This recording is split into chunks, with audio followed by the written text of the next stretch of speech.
పహల్గాం ఉగ్రదాడితో భారత్ పాక్ సరిహద్దుల వద్ద తీవ్ర ఉద్రిక్తతలు ఏర్పడ్డాయి. ఈ నేపథ్యంలో పాక్ సమాచార మంత్రి అతౌల్లా తరార్ కీలక వ్యాఖ్యలు చేశారు. పాక్ పై సైనిక చర్యలకు భారత్ ప్రణాళికలు రచిస్తోందన్నారు. మరో 20 నుంచి 36 గంటల్లో పాక్ పై దాడి జరగవచ్చన్నారు. నిరాధార ఆరోపణ ఆధారంగా పాక్ పై దాడి చేయడానికి భారత్ సిద్ధమవుతోందంటూ పాక్ మంత్రి అతౌల్లా తరార్ ఆరోపించారు.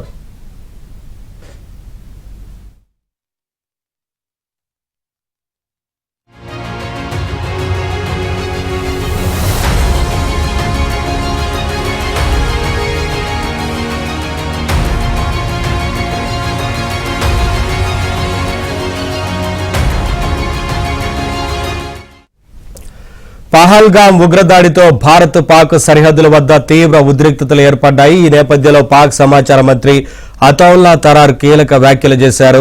పాక్ పై సైనిక చర్యకు భారత్ ప్రణాళికలు రచిస్తోందన్నారు. మరో 24 నుంచి 36 గంటల్లో పాక్ పై దాడి జరగవచ్చన్నారు. నిరాధార ఆరోపణ ఆధారంగా పాక్ పై దాడి చేయడానికి భారత్ సిద్ధమవుతోందంటూ పాక్ మంత్రి అతౌల్లా తరార్ ఆరోపించారు.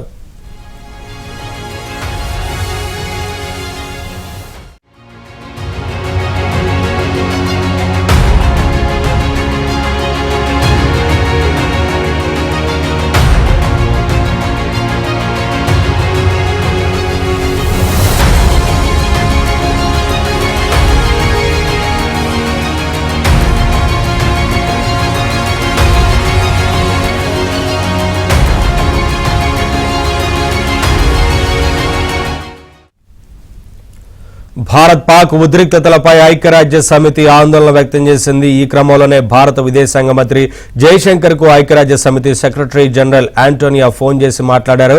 పహల్గాం ఉగ్రదాడిని ఖండించిన ఆంటోనియా భారత్ పాక్ మధ్య పెరుగుతోన్న ఉద్రిక్తతలపై ఆందోళన వ్యక్తం చేశారు. యుద్ధ వాతావరణాన్ని నివారించాలని కోరారు. భారత్ పాక్ మధ్య ఉద్రిక్తతలు తగ్గించేందుకు ఐక్యరాజ్య సమితి సహకరిస్తుందని తెలిపారు.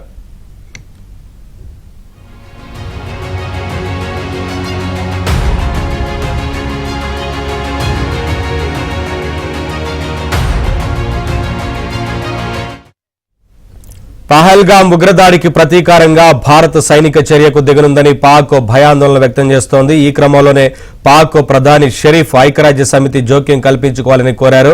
వచ్చే 24 గంటల్లో భారత్ సైనిక చర్యకు దిగే అవకాశం ఉందని, ఈ విషయంలో ఐక్యరాజ్య సమితి వెంటనే స్పందించాలని పాక్ ప్రధాని విజ్ఞప్తి చేశారు.